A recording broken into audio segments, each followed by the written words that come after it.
Hello guys, andito ako ngayon sa tabing dagat, sa may baybay. May nakita akong dalawang ali. Tatanungin ko ngayon kung anong pinaghahalukay nila dyan. Kung ano ba ang kinakalkal nila dyan sa buhangin. Tanungin natin itong isa. Ma'am, ano yung hinahalukay mo dyan, ma'am? Pwede mong ipakita, ma'am, kung ano yan? Tawag ng Tagalog to? Bato ba yan, ma'am? Hindi, ma'am. Maulam to, masarap to.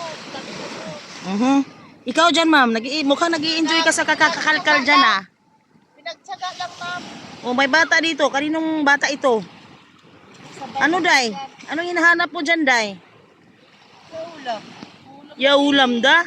Shout out guys, andito pala kami ngayon sa dagat. Ito yung aking mga kapatid. Layuhan, guys. 3 sisters. Dagat sa Yan. mga layok. Nag-i-enjoy silang magkalkal dyan at nangunguha sila ng maliliit na, hindi ko alam kung anong pangalan, basta maliliit. Sabawin, masarap yan.